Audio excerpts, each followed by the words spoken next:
መስዋዕትነትም ከሆነ መክፈል አለብን። እየከፈልን ነው የመጣ ነው። እስካሁን ዝም ብሎ አልቆየም። ኢትዮጵያዊነት መስዋዕትነት ከፍለንበት ነው። በሺዎች ከፍለንበት ነው።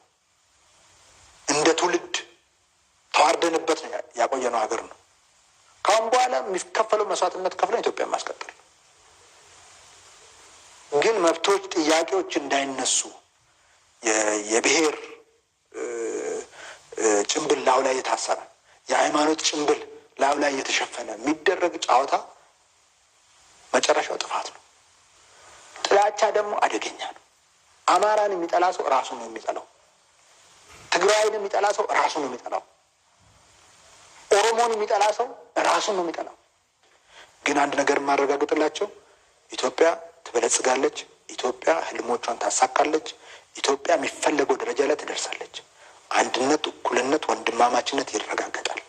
ከዚህ ወደኋላ ሊመልሳት የሚችል አንድም ምድራዊ ኃይል የለም። ለዚህ ደግሞ የሚፈለግብንን ነገር እንከፍላለን። ማንም ስለተቀበለ ስላልተቀበላለን ከማንም ምስጋና ለማግኘት ከማንም ወሮታ ለማግኘት አይደለም። ኃላፊነታችን ነው፣ ሀገራችን ነው፣ ግዴታችን ነው። ግዴታችንን እንወጣለን። ሀገራችን ደግሞ ለትውልዶቿ ትከፍላለች። በኋላ ልጆቻችን በእኩልነት በወንድማማችነት በነጻነት የሚኖሩባትን ኢትዮጵያ እውን እናደርጋለን። ሁሉም ሰው ጥሩ ኢትዮጵያ ይመኛል፣ ጥሩ ኦሮሚያ ይመኛል። ያለ ስራ ያለ መስዋዕትነት ጥሩ ኦሮሚያ ጥሩ ኢትዮጵያ የምንፈልገውን ማየት አንችልም።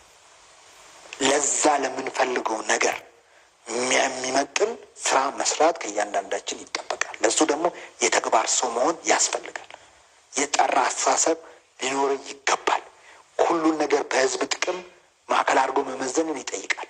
ሁሉን ነገር ሳትስፋይድ ሳንሆን በትናንሽ ድሎች ሳንጠለብ ለታላቁ ድል ተክተን መስራት ይጠበቅብናል። ለትውልድ ቅብብሎሽ ተዘጋጅተን መስራት አለብን። ይህን ካደረግን ታሪክ አለን፣ እሴት አለን፣ ሃይማኖት አለን፣ ባህል አለን። ይህን ካደረግን እነዚህ ሁሉን አቅሞች፣ ሀብቶች ተጠቅመን ዓለም ላይ ሊያቆመን የሚችል ፍላጎቶቻችንን ወደፊት እንድናራምድ ቆመን